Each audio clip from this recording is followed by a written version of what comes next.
প্রিয় চাকরি প্রত্যাশী ভাই বোনেরা, কেমন আছো তোমরা? আশা করি সবাই সুস্থ এবং ভালো আছো।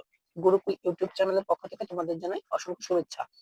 আজ আমরা এমপি3 বাংলাদেশ বিষয়াবলীর পঞ্চম নাম্বার ক্লাস করব। পঞ্চম নাম্বার ক্লাসে আমরা বাংলাদেশের বিভিন্ন গুরুত্বপূর্ণ জেলা এবং জেলার থেকে গুরুত্বপূর্ণ যে সকল তথ্য চাকরি পরীক্ষার জন্য জরুরি সেই প্রশ্নগুলো আমরা সমাধান করব।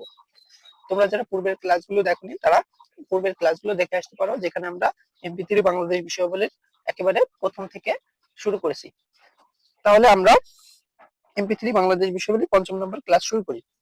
ক্লাস শুরু করার আগে তোমাদের কাছে একটা অনুরোধ, যদি ভিডিওটা ভালো লাগে একটা লাইক দিও এবং সাবস্ক্রাইব করে চ্যানেলের সাথে থাকো, পরবর্তী ক্লাসগুলো তোমাদের যাতে মিস না যায়। সর্বপ্রথম আমরা লক্ষ্মীপুর জেলা সম্পর্কে জেনে নিই। লক্ষ্মীপুর জেলায় উল্লেখযোগ্য স্থান হচ্ছে দালাল বাজারের জমিদার বাড়ি, খোয়াসাগর দিঘি, কমলা সুন্দরীর দিঘি, জিনের মসজিদ, কচুয়া দরগাহ, হরিচর দরগাহ। এরপর আমরা নোয়াখালী জেলা সম্পর্কে দেখি। নোয়াখালীর প্রাচীন নাম হচ্ছে বুলুয়া, অপর নাম হচ্ছে সুদারাম। প্রশ্নটা খুবই গুরুত্বপূর্ণ। নোয়াখালীর প্রাচীন নাম কি? বুলুয়া অথবা সুধারাম। এরপর আমাদের নোয়াখালী জেলা। নোয়াখালী জেলার প্রাচীন নাম হচ্ছে বুলুয়া, অপর নাম হচ্ছে সুধারাম। প্রশ্নটা খুবই গুরুত্বপূর্ণ। প্রাচীন নাম হচ্ছে বুলুয়া, অপর নাম হচ্ছে সুধারাম। এরপর চলে যাই আমরা দ্বিতীয় নম্বর প্রশ্ন। নোয়াখালীর জেলার নামে কোনো সদর নেই। জেলা সদরের নাম হচ্ছে মাইজদি সদর। তাহলে নোয়াখালী জেলায় নোয়াখালী নামে কোনো জেলা সদর নেই, যে সদরটা আছে সেটা হচ্ছে মাইজদি সদর। পরবর্তী প্রশ্ন। উল্লেখযোগ্য স্থান হচ্ছে বজরাশাহী মসজিদ, বজরাশাহী মসজিদ, গান্ধী আশ্রম ট্রাস্ট, আছে নিজুম দ্বীপ। নোয়াখালী জেলায় নিজুম দ্বীপটা আছে, এটা কিন্তু গুরুত্বপূর্ণ তথ্য। পরবর্তীতে আমাদের বীরশ্রেষ্ঠ রুহুল আমিনের জন্মস্থান। বীরশ্রেষ্ঠ রুহুল আমিনের জন্মস্থান কিন্তু নোয়াখালী জেলায়। তথ্যটা খুবই গুরুত্বপূর্ণ। পরবর্তীতে আছে মহাত্মা গান্ধী বাংলাদেশের যে জেলা সফর করেন সেটা হচ্ছে নোয়াখালী জেলা। মহাত্মা গান্ধী বাংলাদেশের যে জেলা সফর করেন সেটা হচ্ছে নোয়াখালী জেলা। এরপরে চাঁদপুর জেলা। চাঁদ প্রকৃতির নাম অনুসারে নামকরণ করা হয়, তাহলে চাঁদপুর জেলার নামকরণ করা হয় চাঁদ প্রকৃতির নাম অনুসারে। হাজীগঞ্জ বড় মসজিদ, ঐতিহাসিক স্থান হচ্ছে হাজীগঞ্জ বড় মসজিদ, ভাসমান স্মৃতিস্তম্ভ, অঙ্গীকার অবস্থিত। তাহলে হাজীগঞ্জ বড় মসজিদ, ভাসমান স্মৃতিস্তম্ভ, অঙ্গীকার অবস্থিত হচ্ছে চাঁদপুর জেলায়। এগুলো হচ্ছে চাঁদপুরের ঐতিহাসিক স্থান, উল্লেখযোগ্য স্থান। উল্লেখযোগ্য নদী কি কি আছে? উল্লেখযোগ্য নদী হচ্ছে মেঘনা আর হচ্ছে ডাকাতিয়া। তাহলে চাঁদপুর জেলায় নদ নদী হচ্ছে মেঘনা আর হচ্ছে ডাকাতিয়া। এরপর আমরা কুমিল্লা জেলা সম্পর্কে জানবো। কুমিল্লা জেলার প্রাচীন নাম হচ্ছে ত্রিপুরা। তাহলে কুমিল্লা জেলার প্রাচীন নাম ত্রিপুরা। কুমিল্লার দুঃখ বলা হয় গোমতী নদীকে, এটা খুবই গুরুত্বপূর্ণ তথ্য। কুমিল্লার দুঃখ বলা হয় গোমতী নদীকে। কুমিল্লার ঐতিহ্য হচ্ছে রসমালাই। কুমিল্লার পরিচিত হচ্ছে রসমালাইয়ের জন্য বিখ্যাত। এরপর ঐতিহাসিক স্থান। ঐতিহাসিক স্থানের মধ্যে রয়েছে ময়নামতি, লালমাই পাহাড়, শালবন বিহার, বার্ড বাংলাদেশ, পল্লী উন্নয়ন একাডেমি, ধর্মসাগর, যুদ্ধ ভাষার ভাস্কর্য, বকরাবাদ ক্ষেত্র, লাকসাম জংশন। তাহলে ঐতিহাসিক স্থানের মধ্যে কি কি আছে কুমিল্লায়? ময়নামতি, লালমাই পাহাড়, শালবন বিহার, বার্ড বাংলাদেশ, পল্লী উন্নয়ন একাডেমি, ধর্মসাগর, যুদ্ধ ভাষান ভাস্কর্য, বকরাবাদ ক্ষেত্র, লাকসাম জংশন। এখান থেকে আমাদের এই যে মার্ক করা অংশটুকু, এটা কিন্তু খুবই গুরুত্বপূর্ণ তথ্য। এরপরে আছে ব্রাহ্মণবাড়িয়া জেলা। ব্রাহ্মণবাড়িয়া জেলার নদ নদী হচ্ছে তিতাস, শালদা ও মেঘনা। তাহলে উল্লেখযোগ্য নদ নদী ব্রাহ্মণবাড়িয়ায় তিতাস, শালদাহ ও মেঘনা। উল্লেখযোগ্য স্থান তিতাস গ্যাস উত্তোলন কেন্দ্র। তাহলে ব্রাহ্মণবাড়িয়ার উল্লেখযোগ্য স্থান হচ্ছে তিতাস গ্যাস উত্তোলন কেন্দ্র, আশুগঞ্জ তাপ বিদ্যুৎ কেন্দ্র এবং আশুগঞ্জ সার কারখানা। সবগুলোই তথ্য কিন্তু গুরুত্বপূর্ণ। তাহলে ব্রাহ্মণবাড়িয়া উল্লেখযোগ্য স্থান কি কি আছে? তিতাস গ্যাস উত্তোলন কেন্দ্র, আশুগঞ্জ তাপ বিদ্যুৎ কেন্দ্র, আশুগঞ্জ সার কারখানা। এরপর আমরা রাজশাহী জেলা সম্পর্কে একটু জেনে নিই। রাজশাহীর প্রাচীন নাম হচ্ছে কর্ণ সুবর্ণ। তাহলে রাজশাহীর প্রাচীন নাম কি? রাজশাহীর প্রাচীন নাম হচ্ছে কর্ণ সুবর্ণ। রাজশাহীর প্রাচীন নাম কর্ণ সুবর্ণ। উল্লেখযোগ্য নদ নদী হচ্ছে পদ্মা, আত্রাই আর হচ্ছে মহানন্দা। উল্লেখযোগ্য নদ নদী পদ্মা, আত্রাই, মহানন্দা। ঐতিহাসিক স্থান সমূহ কি কি আছে? পোরশা জমিদার বাড়ি, পুঠিয়া রাজবাড়ি, এটা ইম্পর্টেন্ট, পুঠিয়া রাজবাড়িটা। সোনা মসজিদ, এটা ইম্পর্টেন্ট। হযরত শাহ মাকদুদ এর মাজার, শিব মন্দির, বরেন্দ্র জাদুঘর, এটা important. Police academy, Bhubanmohan park. তাহলে রাজশাহী জেলার ঐতিহাসিক স্থান হচ্ছে পোরশা জমিদার বাড়ি, পুঠিয়া রাজবাড়ি, সোনা মসজিদ, হযরত শাহ মাকদুদ এর মাজার, শিব মন্দির, বরেন্দ্র জাদুঘর, পুলিশ একাডেমি, ভুবমোহন পার্ক। এরপর যে প্রশ্নটা খুবই গুরুত্বপূর্ণ, যে প্রশ্নটা বারবার আসে, সেই প্রশ্নটা হচ্ছে রাজশাহীকে বলা হয় সিল্ক সিটি। তাহলে সিল্ক সিটি বলা হচ্ছে রাজশাহী। এরপর আমাদের চাঁপাইনবাবগঞ্জ জেলা। চাঁপাইনবাবগঞ্জ জেলার প্রাচীন নাম হচ্ছে গৌড়। তাহলে চাঁপাইনবাবগঞ্জ জেলার প্রাচীন নাম হচ্ছে গৌড়। এরপর আছে উল্লেখযোগ্য নদ নদী। উল্লেখযোগ্য নদ নদী আছে পদ্মা, যমুনা, মহানন্দা, পুনর্ভবা, নন্দাগুজা। তাহলে উল্লেখযোগ্য নদ নদী পদ্মা, যমুনা, মহানন্দা, পুনর্ভবা, নন্দাগুজা।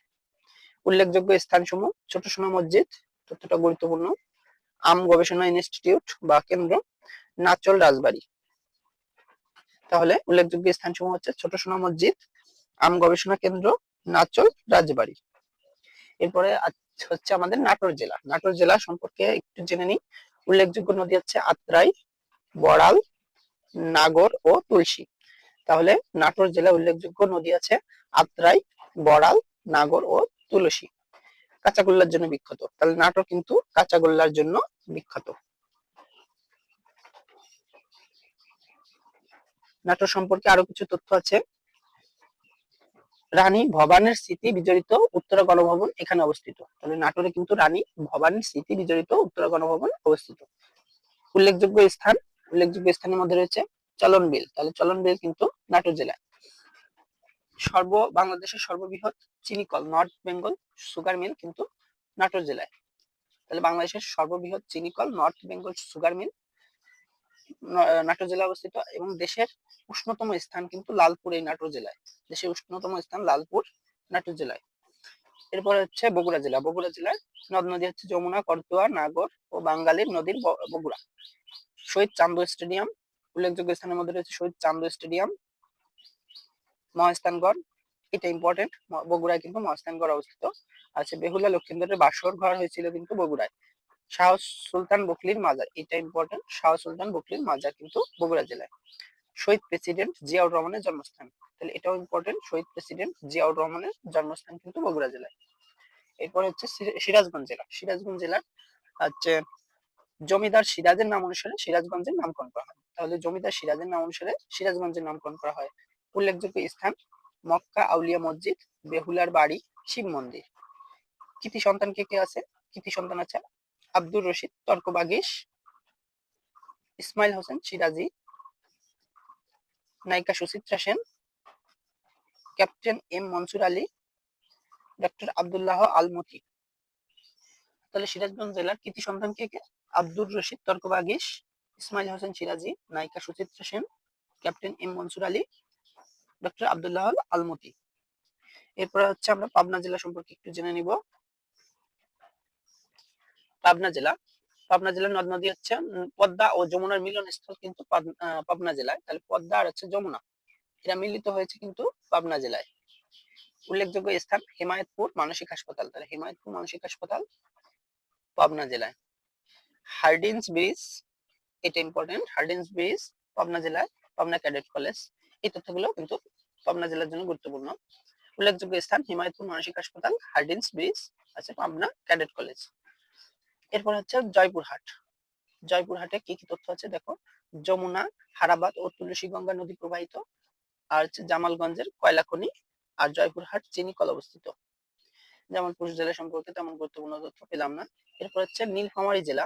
নীল চাষের জন্য নীলফামারী নামকরণ করা হয়। তাহলে নীল চাষের জন্য নীলফামারীর নামকরণ করা হয়। উল্লেখযোগ্য নদ নদী হচ্ছে তিস্তা, ঘাঘট, সিঙ্গিমারি। তাহলে উল্লেখযোগ্য নদ নদী তিস্তা, ঘাঘট আর হচ্ছে সিঙ্গিমারি। ঐতিহাসিক স্থান কি কি আছে? নীলসাগর, নীলকুঠি, সৈয়দপুর গির্জা, ডিমলা রাজবাড়ী। এরপর আছে কি রাজা ধর্মপালের গড়, 3 গম্বুজ বিশিষ্ট ভেরভেরি জামে মসজিদ। তাহলে রাজা ধর্মপালের গড় 3 গম্বুজ বিশিষ্ট ভেরভেরি জামে মসজিদ কিন্তু নীলফামারী জেলা। পরবর্তীতে আমরা গাইবান্ধা জেলা সম্পর্কে একটু তথ্যগুলো জেনে নিব। গাইবান্ধার প্রাচীন নাম হচ্ছে ভবানীগঞ্জ। গাইবান্ধার প্রাচীন নাম ভবানীগঞ্জ। উল্লেখযোগ্য নদ নদী যমুনা, তিস্তা আর হচ্ছে আত্রাই। তাহলে গাইবান্ধার উল্লেখযোগ্য নদ নদী হচ্ছে যমুনা, তিস্তা আর হচ্ছে আত্রাই। ঐতিহাসিক ও দর্শনীয় স্থান কি কি আছে? বর্ধনকুঠি, নলডাঙ্গার জমিদার বাড়ি, মীরের বাগান, শাহ সুলতান গাজীর মাজার। এখান থেকে শাহ সুলতান গাজীর মাজার, এটা একটু ইম্পর্টেন্ট। তাছাড়া তেমন একটা ইম্পর্টেন্ট তথ্য নেই। এরপর আছে কি ঐতিহাসিক খ্যাত রাজা বিরাটের গোচরণ ভূমি থেকে গাইবান্ধার নামকরণ করা হয়। তাহলে গাইবান্ধার নামকরণ করা হয় ইতিহাস বিখ্যাত রাজা বিরাটের গোচরণ ভূমি থেকে গাইবান্ধার নামকরণ করা হয়। সর্বশেষ আজকের ক্লাসের সর্বশেষ জেলা হচ্ছে রংপুর জেলা। রংপুর থেকে উৎপত্তি, যার অর্থ আনন্দ নিকেতন। রংপুর থেকে উৎপত্তি, যার অর্থ হচ্ছে আনন্দ নিকেতন। তিস্তা নদী বহমান, রংপুর দিয়ে কিন্তু তিস্তা নদী প্রবাহিত হয়েছে। উল্লেখযোগ্য স্থানসমূহ কি আছে? কারমাইকেল কলেজ, রংপুরে কিন্তু কারমাইকেল কলেজ রয়েছে। তিস্তা ব্যারেজ, তথ্যটা ইম্পর্টেন্ট। পায়রা বন্ধ, বেগম রোকেয়ার বাড়ি, কেরামাতিয়া মসজিদ, রংপুর জাদুঘর, মাওলানা কেরামত আলী জৈনপুরী মাজার। এগুলো ইম্পর্টেন্ট নেই। ইম্পর্টেন্ট তথ্য হচ্ছে উল্লেখযোগ্য স্থানের মধ্যে Carmichael college, Teesta barrage, Payrabandh, Begum রোকেয়ার বাড়ি। এই কয়টা তথ্য কিন্তু আমাদের চাকরি পরীক্ষার জন্য রংপুর জেলা থেকে ইম্পর্টেন্ট তথ্য। তাহলে আজ আমরা MP3 বাংলাদেশ বিষয়গুলির ৫ম নম্বর ক্লাসে বাংলাদেশের কয়েকটি জেলা সম্পর্কে যে সকল খুঁটিনাটি তথ্য চাকরি পরীক্ষা আসার মতো তথ্যগুলো আমরা একটু দেখে নিলাম। আশা করি তোমরা এই তথ্যগুলো একটু নোট ডাউন করে রাখবে, তাহলে কিন্তু তোমরা চাকরি পরীক্ষার আগে কিন্তু তোমাদের রিভিশন করতে সুবিধা হবে। তাহলে এই ছিল আজকে আমাদের MP3 বাংলাদেশ বিষয়গুলি ৫ম নম্বর ক্লাস। ক্লাসটি তোমাদের কাছে কেমন লাগছে তা তোমরা কমেন্টের মাধ্যমে জানাতে পারো। যদি ভালো লাগে একটা লাইক দিতে পারো এবং সাবস্ক্রাইব করে চ্যানেলের সাথে থাকতে পারো, যাতে তোমাদের পরবর্তী ক্লাসগুলো মিস না যায়। তাহলে আগামী ক্লাস দেখার আমন্ত্রণ জানিয়ে তোমাদের কাছ থেকে বিদায় নিচ্ছি। ধন্যবাদ সবাইকে।